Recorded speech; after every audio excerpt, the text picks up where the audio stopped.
Welcome back to the Miller Family Woodshop. In November, we did a presentation on penetrating wood finishes. We talked about Osmos, Tried and True, Odie's, and WATCO. Hopefully, since that time, you've had a chance to refine your skills or maybe even try one of the penetrating finishes that you haven't used before. Tonight, we're going to take the other side of that coin and we're going to deal with top coats. Top coats are the finishes that build layers up on top of your project, and it gives it far more protection than a penetrating finish. If you remember last time, I said that it takes 5 coats of a penetrating finish to give you the same protection as 1 coat of a top coat.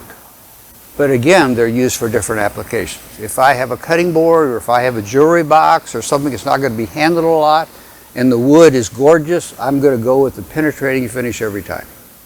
If I have a box that's going to be handled a lot, it's going to be a tabletop, it's going to be a desk, I'm going to go with a top coat every time. And I've got some examples I'll show you at the end of the video about how I think a top coat looks on a project and then how a penetrating finish would be. There's an outline again that's been provided in advance. My advice to you in looking back on how to do that is to watch the video, don't get too hung up on the outline, and then it's only going to be about a 30-minute video, then go back and watch it again with your outline and make the notes on here on the key points that to you are important. Sometimes if you try to listen and write at the same time, you won't do either one very well. My background and learning style says listen, watch it, internalize as much as you can, then get the notes and go through it the second time. One of the things that makes a big difference in any kind of finish, whether it's penetrating or top coat, is what you apply it with. I'm going to talk about brushes. The application for top coat is somewhat unique but very critical to having a good result. The best product to put it on with is a natural bristle brush. This one is either ox hair or foxtail, I'm not sure which one. Brushes like this run about $40 and they're going to last you forever if you take care of them. You also notice that that brush has been tapered so that when you put it across the board, it does a better job of flowing out the finish. I have 3 different kinds. I have a blue tape around them, so if I see my grandkids using them for something besides this, I holler at them pretty loud. This also has what's called flagged ends on it. If you took drafting and used a ruling pen, you remember you had a pen like this and you filled it with ink, and then as you used it, it closed together and it took the finish out of it.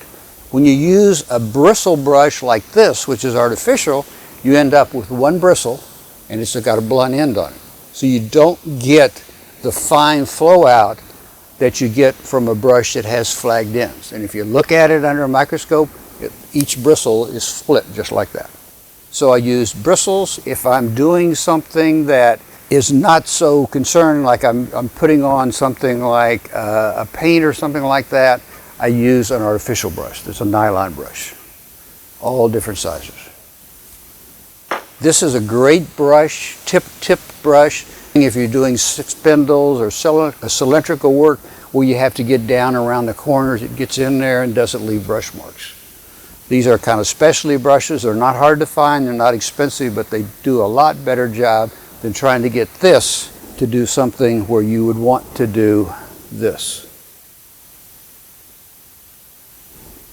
Sponges, another very good way to put top coats on. If you've used sponges, and probably everybody who's watching this has, you probably have had an experience where you were halfway through your project or not very far into it, and you had the handle in one hand and you had the sponge in the other hand. And you thought, what's going on? If you looked at the handle, it probably didn't say USA on it. It was probably made in China or somewhere like that, and it's designed to last not very long. Be sure you buy foam brushes that say USA on them. They will not separate. Foam brushes can be reused just like anything. When I get through, if I'm going to put 3 or 4 coats of top coat on this board with a sponge brush, and usually you're going to take 3 to 5 coats. Once I get it finished up, I take my paper towel, I squeeze all of the extra solvent, finish rather, I have in there. Get that as dry as I can, then I put it in a plastic bag and seal it up like a Ziploc bag. The next day I can use that brush again. If I'm going to put 5 coats of it on with a foam brush, there's no reason to get 5 brushes. You ought to be able to make one last you for 5 days. Everything at Woodcraft that's foam brush is USA. Everything at a box store is made in China because they can buy them cheaper. Let's talk about the procedure for getting a brush ready for putting a finish on in the actual application itself. First thing you need to do is you need to actually dampen the fibers before you put it in the finish. So I take the solvent for that. First one we're going to use is Armor Seal. I've got a little bit of clean thinner in here. I'm going to put the bristles in. And all I'm doing is softening those bristles. I'll wipe that out. And that I can use when I do the second coat.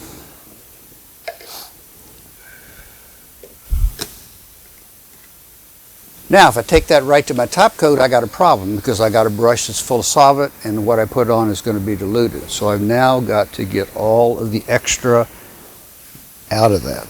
I use either a shop towel, and I also use these big Home Depot buckets or leaf things for a lot of my finish. I find the brown bag on this is great for being able to wipe off whatever's on there.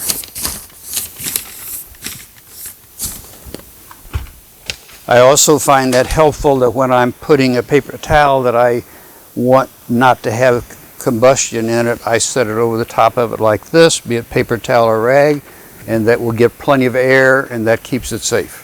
When I leave the shop for the night, I take them outside. All right, so I have softened my bristles. I have dried them out. If you're really paranoid about it, you could actually shake it some more and do all of this. All of that's pretty good stuff to do because you don't want anything to compromise your product. All right, let's start with number 1. And this is Aqua Coat, which precedes on the 3 test boards. I'm going to demonstrate 3 of the 8 products today. There's a lot of similarities. I don't think you need to watch me brush on 8 different products. You're not going to see that much difference. I went to my top coat first.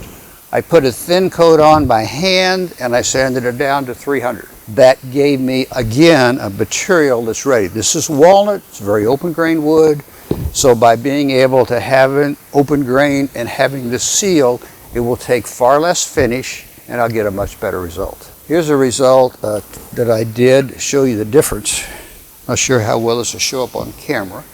But on the last demo, we talked about top coats, penetrating rather, and you can see a piece of walnut that has the penetrating finish on it. Here's the same kind of wood, walnut, with 3 coats of Armor Seal on it. You can see how much the buildup is. It still lets the wood cells show, but you get a lot of protection and it gives you a different effect. Now, if that's glossier than you want, you can always rub it down with 4/0 steel wool or a pad. Also remember the brown bag technique. That's 600 or 800 paper, depending on the brown bag. When you get through, it's all done. It's cured, which is different than dried. You want to rub it across real light to get the dust nibs off before you wipe it off with a towel. All right, Aqua Coat, already been on here. I'm going to take this, going to open it up.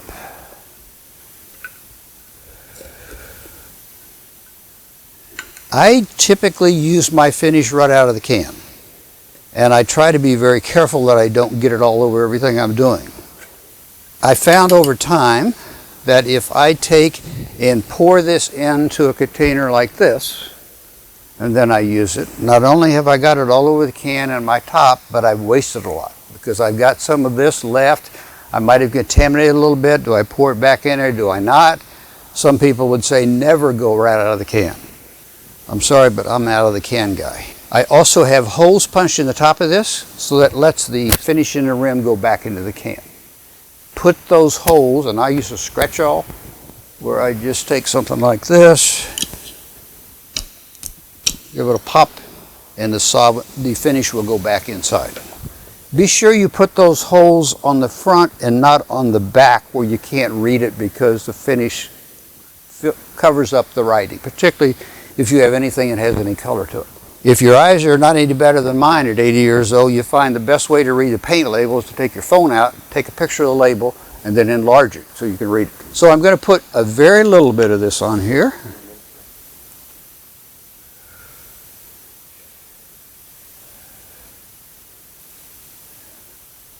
Again, I said last time that most people use way too much finish, and that's just does not give you good results, and on top of that you're throwing money away every time you do it. When I have a product and I want to finish it, I want to sneak up on this edge here because I don't want any running off the edge, and I'm going to go down and I'm going to apply enough pressure that I get a nice smooth cover.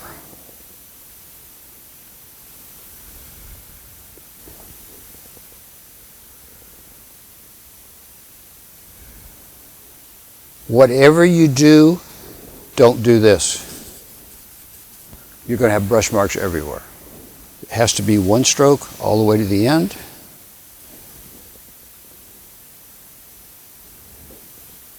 That going both directions, if you're doing a baseboard in your bedroom and you got white paint and you dip it in with a good brush and you go back and forth, you'll see all kinds of brush marks. If you start at one end of your baseboard and go all the way and stop, continue without going over it and over it, you will not have the brush marks that you normally have if you're a flopper.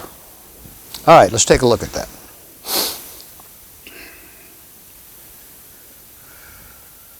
As you would expect with any finish, it's going to sink into the wood at different rates. And that's going to depend upon whether it's hardwood part of this, a softwood part, whether there's a burl there, whether there's a cathedral on that particular piece of wood. Whatever there is, all of that is going to affect the finish somewhat. Now, if we look at the procedure, and I'm going now to the sheet on finish number 1, one of the key to this is be sure it's stirred very well. Before we started today, I stirred that, and I stir it like this. I don't shake it. About 4 or 5 times like that, and then I take my brush here and I get right down into the rim of that because the finish is going to settle down in the bottom right in here, the solids, the hard. So get that down in there and dig it out. So I've got that cleaned.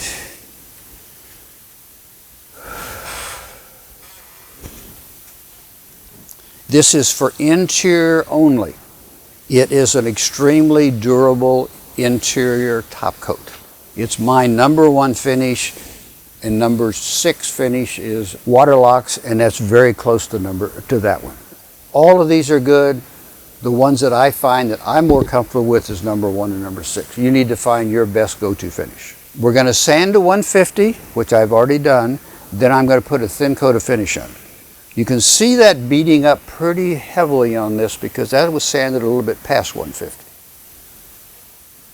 Now I'm going to then remove any dust before I put the finish on. So I've sanded it, I've taken it, wiped the dust off, and then I'm going to apply it with either a brush, a foam pad, the little 4/0 sponges we used last time that have no abrasives in it, a finishing pad like this, or 100% cotton-free cloth like an old t-shirt. The more the t-shirt's been whitewashed and got all the stuff out of it, the better it's going to be. And this is very easy to put on with that same way. Between coats, I want to sand with 220 to 320, and I want to be very careful that I don't sand through the top coats. Again, it's that flutter that just goes across the top, like this. This is not sandpaper, but this is the same technique. I'm not going to use my orbital sander. I'm not going to do this. I'm just going to knock the nibs off. I'm trying to level that board out for the next coat. Takes 12 to 24 hours. This is an oil-based product. Any oil-based top coat is going to take 12 to 24 hours. A water base is going to be 2 to 4 hours. So in some applications, the water base becomes the finish of choice because you don't have 12 to 24 hours to wait between coats. Cures in 30 days. Remember from our discussion last time, something dries in so many hours, but it cures in 72 hours. Curing means the top and the intermediate layer have both hardened, and the one's not hard and one's not soft, and you don't get the orange peel effect. Curing is very critical. Clean your brush with mineral spirits. Let's talk about how to do that. I have a little bit of mineral spirits right here. This is a process that is never fun, but if you don't do it right, you're going to, again, waste a lot of money. So I take and get a little bit of clean solvent. I had this left over from where I dampened the brush to start with. And then I use what I call 1, 2, 3 cans. This may be a little bit over the top, but I want my brush clean and I want my finish looking good. So this one says 1 on it.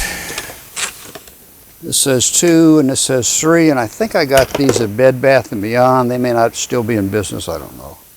One of those companies takes all of this to clean a brush right. So I'm going to take number 1. That means it's the first one I put my brush after to get the finish off. But actually this solvent has been used twice. So if I open it up, you see the sediments have gone to the bottom and I still have finish in the top. So I'm going to use the top part. I'm going to come over here and pour it where I have clear finish, and I'm going to clean the brush with that. That's number 1. That's not very clean. It's been used twice. This is number 2. It's been used 1 time. Stay with me, you'll figure this out at the end. Got sediment, but not as much. And then number 3 is brand new finish. First time I've used it. So I'm going to put new solvent in that one, and that's what I'm going to end up with.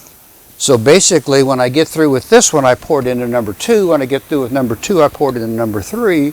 And when I get number 3, I pour it into this jar that I used to de-wax all my turning blocks. And again, the solvent, the solids will float to the bottom, and you've got a lot of usable solvents. So whether you call them 1, 2, 3 or 3, 2, 1, it doesn't matter. The idea is if I start with a brand new clean container of solvent, it's going to take a lot more than if I start with one that I've used twice and I use it, because the top's going to be pretty clear. I use that to clean and I get what I can and I take it off. Then I go to number 2, which has been used once, so I have less residue. I clean it that one, get that off, and then I go to my brand new one that's never been used. I can get my thinner to go a lot further, and I'll have a brush that's cleaner most of the time. The next thing I want to do, I've gotten most of the finish out of my brush.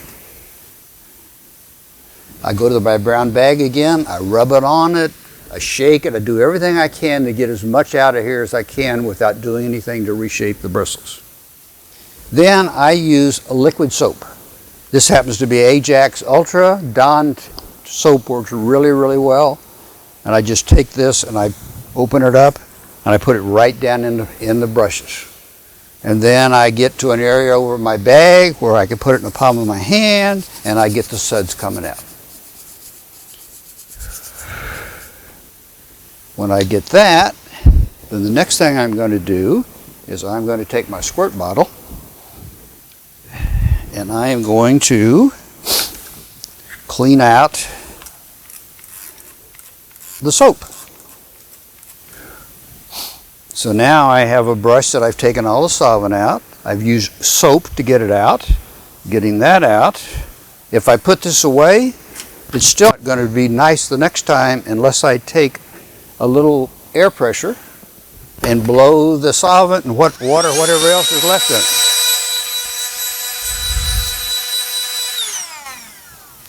Then the next time you get ready to use this brush, it will be as good as it was the first time, and you will have much better results in your finishing. Good brushes are 40 to 50 bucks. They're expensive. You don't want to keep buying brushes. I had a paint crew about 50 years ago and I bought a lot of pretty brushes, and I still have almost every one of them, and I think they actually get better with use, particularly trim brushes. You seem like you get a trim brush and you get it shaped and you can kind of teach it to do what you want it to do. This is not a pure bristle, that's a synthetic one.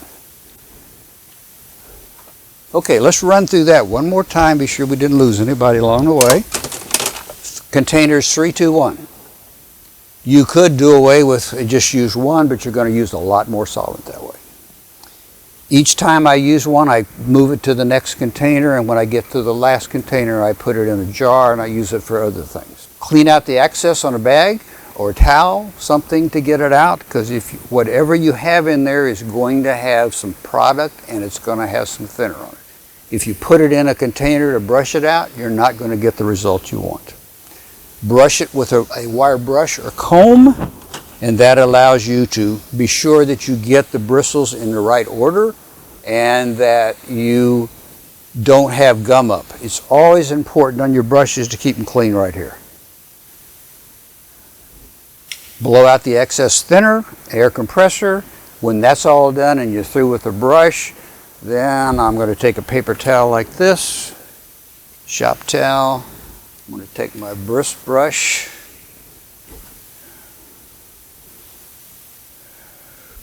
I'm going to roll it, turn this in, take a rubber band, and this one's ready for the next time. It's better to be sure that's dry, so I don't do that immediately. I let it dry for 15-20 minutes, depending on how hot it is, to get all that. Be sure that that brisk brush is dry. Again, if you have anything in here like solvents, it's going to continue to cause a problem the next time. It needs to be clean. All right, back to Armor Seal. It cures 30 days, mineral spirits. A quart of this will do around 100 to 125 square feet.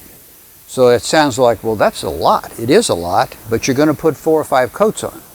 So you got to factor that in. So if you buy a little one like this one thinking, well, I'm doing this big tabletop, but it's not going to take much. It is. It's going to take 4 or 5 coats. Finishes like this have generally about a 2-year shelf life, so you want to be careful that you don't overbuy something you're not going to use. To make the value and the product work the best, you have to put it in something that's going to take care of the oxygen. And the best thing to use is what's called a stop-loss bag. And this is true of any Topcoat finish that's oil-based. They come in a bag like this of 4 for $13.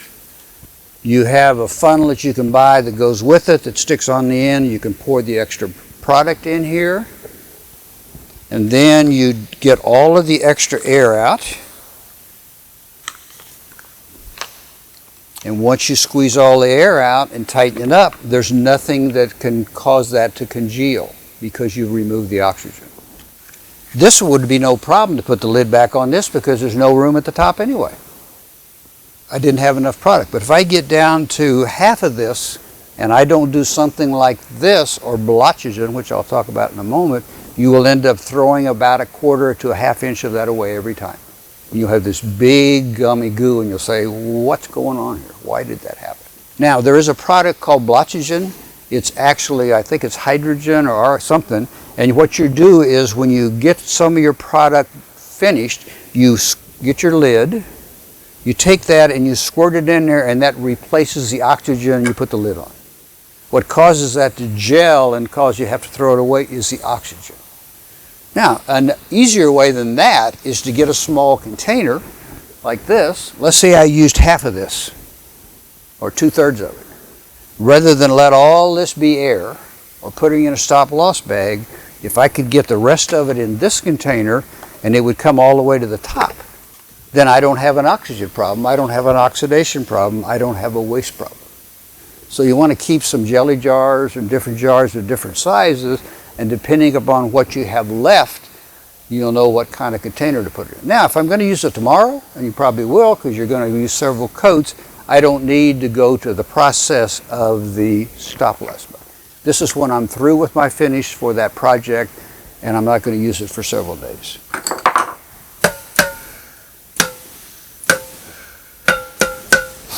Again, I told you this before, I'm going to tell you again because people come to me and they say, well, what happened? It turned my maple a little bit amber. It looks a little bit yellow. I said, well, it's an oil-based product. Any oil-based product is going to add some ambering to your process. All right, that's number 1.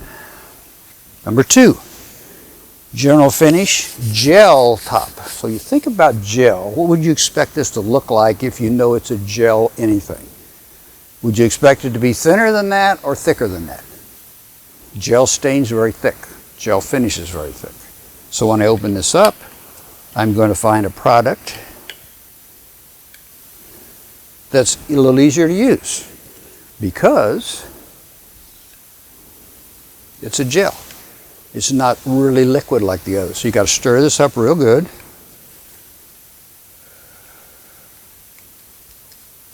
Always hard to stir a full can because it gets all over the place. That's why I like to put them in something like this to work if I'm going to do a lot of it. And we're going to put that on the same way. I'm going to talk you through the procedure. I don't think you need to sit here and watch me do all of this for each finish if it's the same procedure.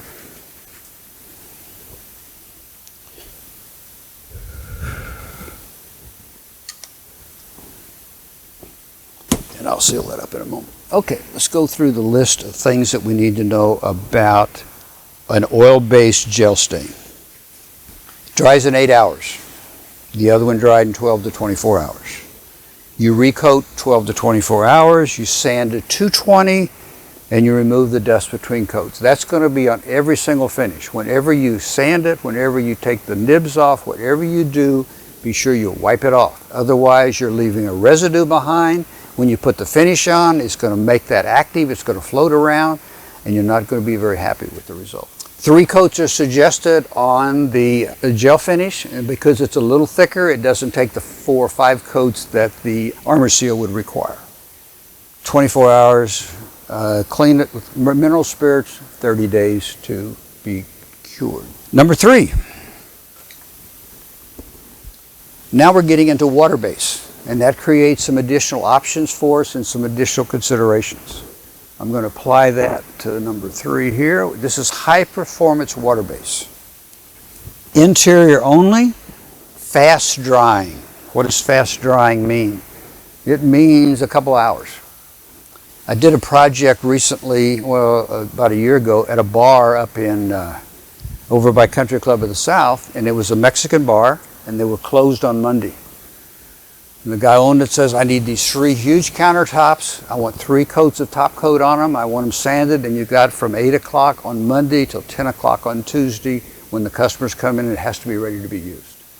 So if I use the armor seal, which would have been one of my favorite finishes, I would have to wait 12 to 24 hours between each coat. And I'm going to do 5 coats. That's not going to work. If I use something like a water base, this one, that dries in 2 to 3 hours, I can sand the project, which is what we did. At 10 o'clock we rolled on the first coat. We came back 4 hours later. We could have done it anywhere from 2 to 4 hours. We put on a second coat, waited 4 hours, lightly sanded it off, put a third coat on, let it set overnight. The next morning we buffed it out and it looked great. So sometimes the job you're doing dictates what finish you're using. If I'm coming to your house and it takes me an hour to get there and an hour to get back, and you want something that's going to take 3 coats, we're probably both going to be happier if I use this and I could do it in 1 day than if I do that and I have to come to your house 3 days in a row. Because that's more gas, it's more time. Again, sometimes you just have to go with what fits your project the best. Pretty much true of the others too. All right, we're now looking at number 3. It's interior also. Give it a little shake.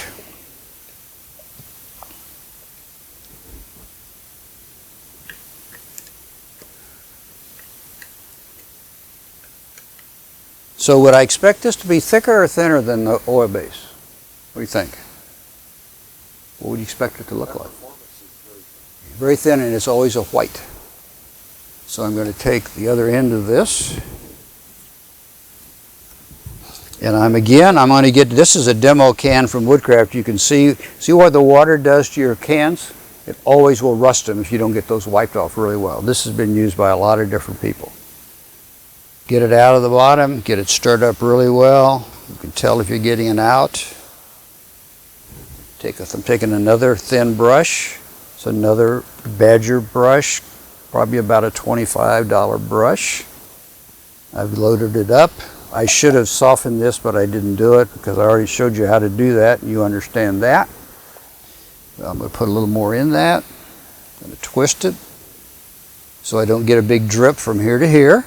I'm going to start at the top, and I'm going to do the same thing.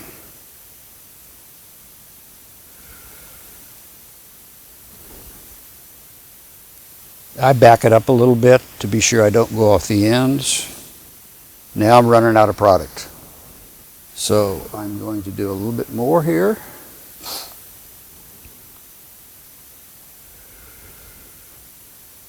Can I put too much on? Certainly. If I put too much on, then I have a task of sanding it, brushing it off the next one.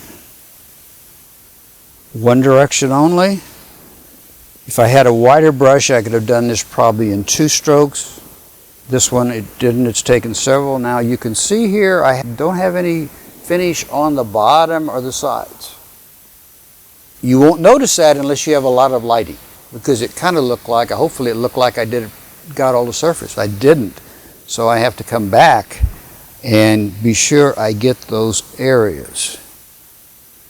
If you're doing a big tabletop, particularly when you come to the last coat or two, you do not want to do what I've done, and that's to go back and fix them. You want to take a brush that is really wide like this. You want to fill it up with a lot of product, and you want to start, and you want to be sure you don't run out. If you do run out, if it's an 8-foot table, you're going to start at the other end, come into that, and then feather it into that.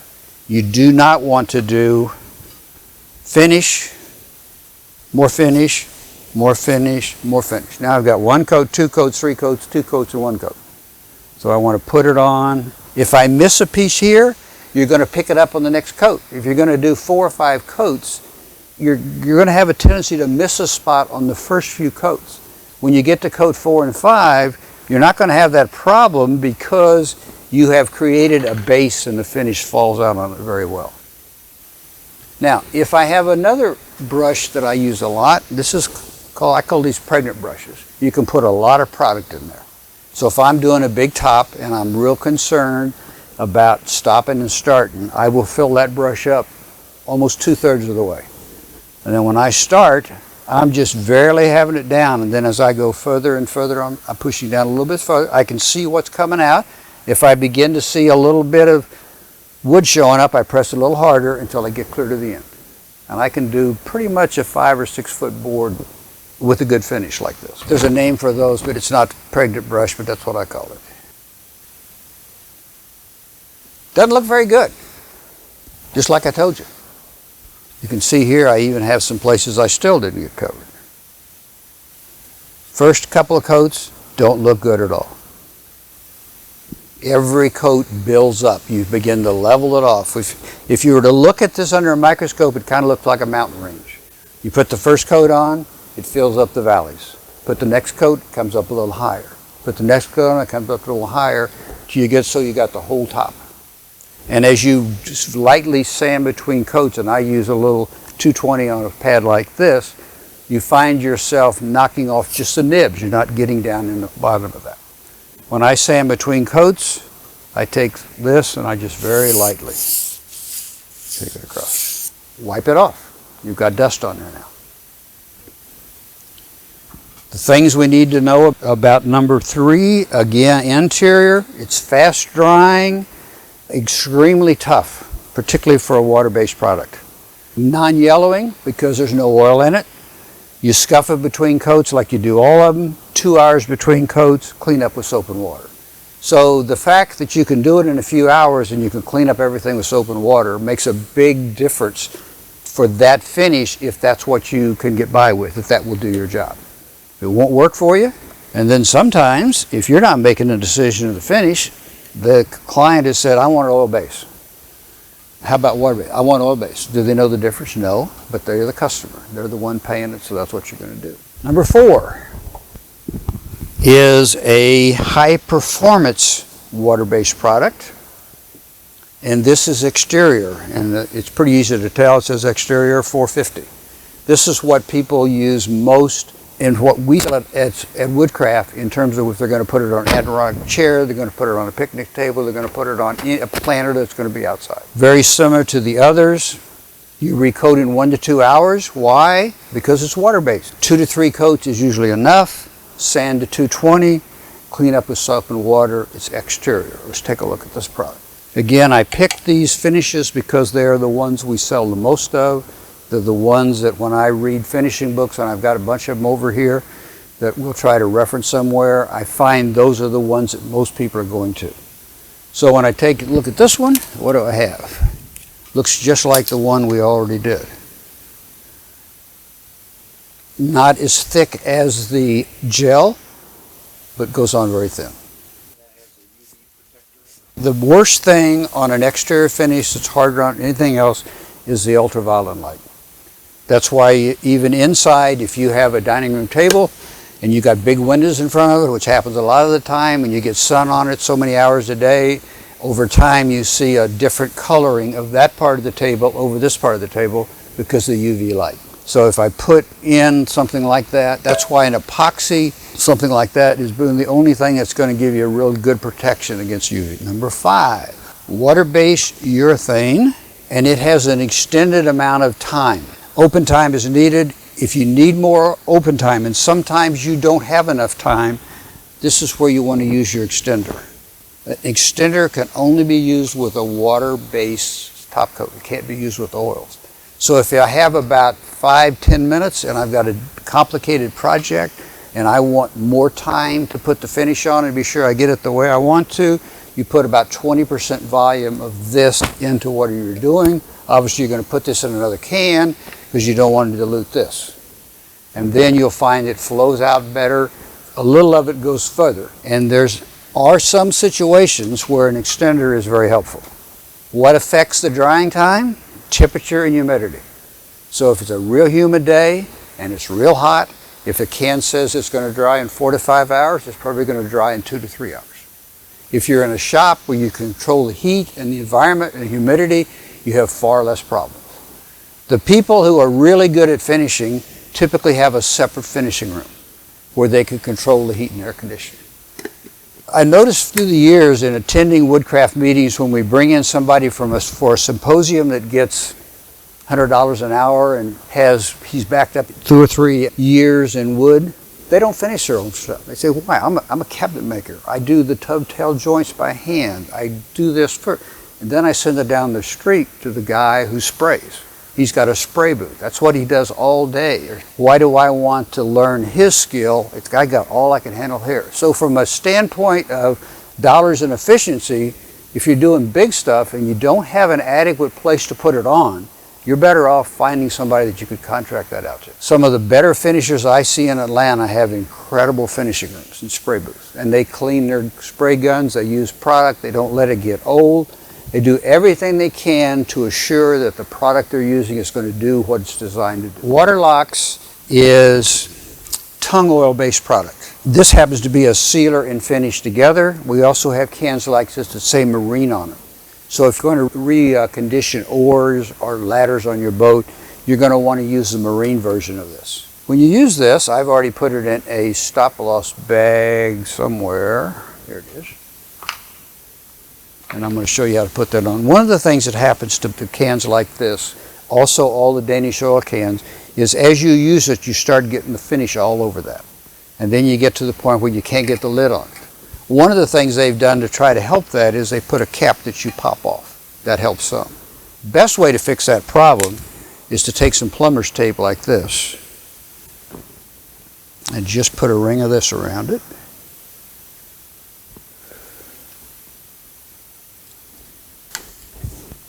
Tighten it up. Next time you get ready, take that off, peel the tape off, and you'll have nothing on the threads. You'll get a good seal on top of that. I use a lot of this too, so that's why I have it in stop-loss bags, because I buy it in large quantities. So I'm going to take this out of here. In this case, I do a little shaking. There's not much settling in this, but it's always good, again, to give it a little bit of this. Not a shake, just a little nudge. Wake it up. Put it in a container. You also get extra caps because these caps somehow fall apart and don't work well after time. You got to seal it up really well. I'm going to take my board number 6, which I prepared for water locks. I'm going to take the last brush I have. Got a little bit of solvent here.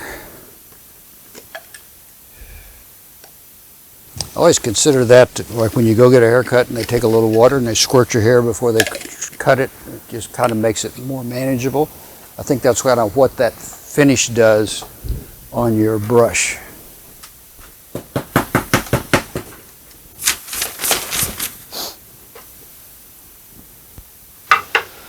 Same procedure. You know, this is not brain surgery at this point. I am just worried about getting the product on and getting it on in a nice, smooth fashion, knowing that the first coat is not going to be very good. Waterlocks is one of the products that you have to watch the most in terms of drying time. If it says 24 hours, which it doesn't mean 23 hours and 30 minutes. It means 24 hours. If this were a tabletop and I was doing the edges, I would first want to put my finish on this end and then this end because it's going to soak in there first. Both edges are going to take finish the same way the top does, so it won't make any difference. But if I do this end and this end first, then I put my sides done, I go back, it's time to put another coat on both of those because it's already soaked in and it's dry. Again, it doesn't look very good right now, but it's got all it needs for coat number 1. You do not want to do this, and you don't want to do this. Control it. Be in control of what's happening. Get good light. You need to be able to see what's happening to that. When you put this back in here again, you want to use this because otherwise you're going to have a real problem getting that poured into the spout. The other thing that happens is you can see how there's finish right here.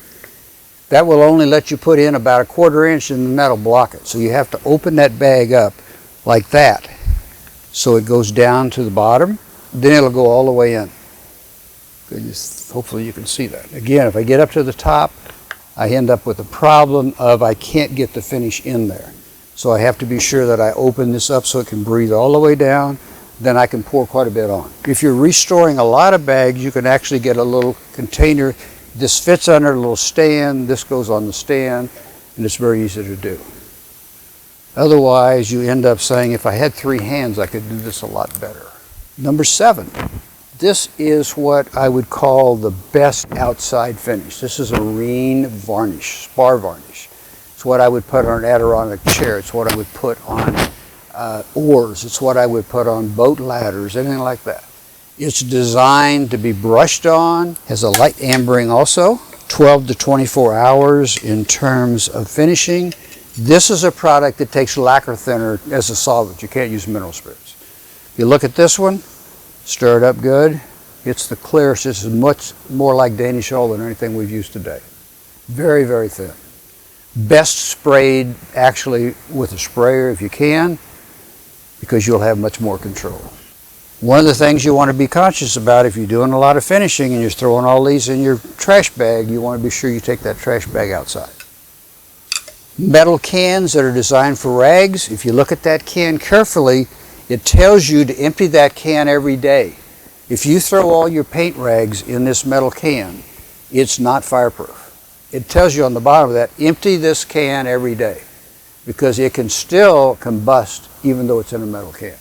Not going to do the kind of damage you're going to do. That's why I just kind of did away with having a metal can. If I have to empty it every day, I'm just going to empty a bag like this. The last one we're going to talk about is WATCO, and this is a WATCO lacquer. We don't sell much spray at all.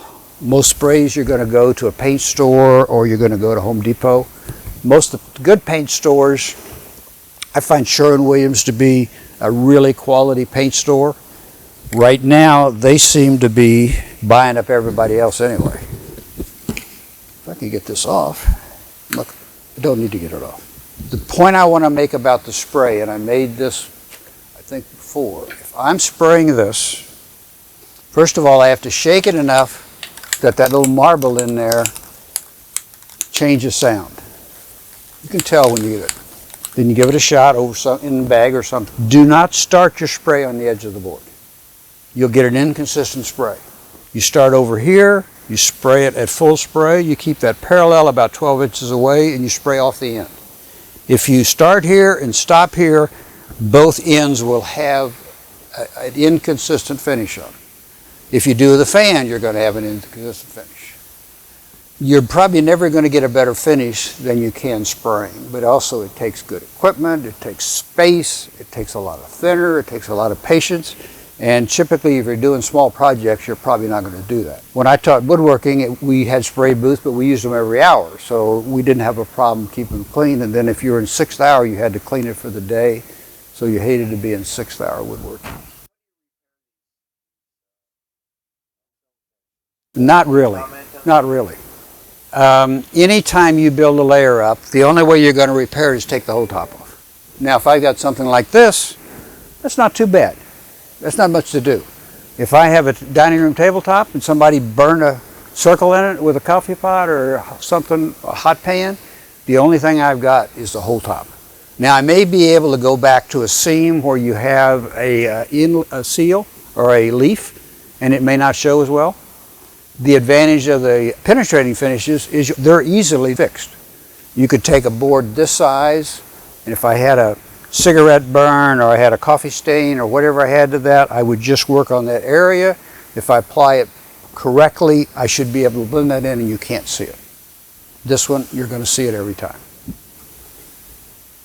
So some of the things says, well, I build a desk for my grandkids, and I know, let's see, the boys are going to take their desk and they're going to throw their backpack, their skateboard, their keys, their phone, and their tennis shoes on top of their desk every night.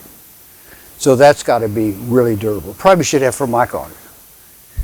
If I give it to my granddaughters, they're very careful. So I could do a lot better with a penetrating finish if I had a really nice top. So sometimes you go with a finish because it has the protecting qualities that you need, and you're compromising a little bit in terms of the ability to repair it or the ability to get that deep luster that you see out of a nice piece of wood. So we have taken finishing from top coats to penetrating finish. I guess you could say that in terms of finishing, we're done. See you at the meeting.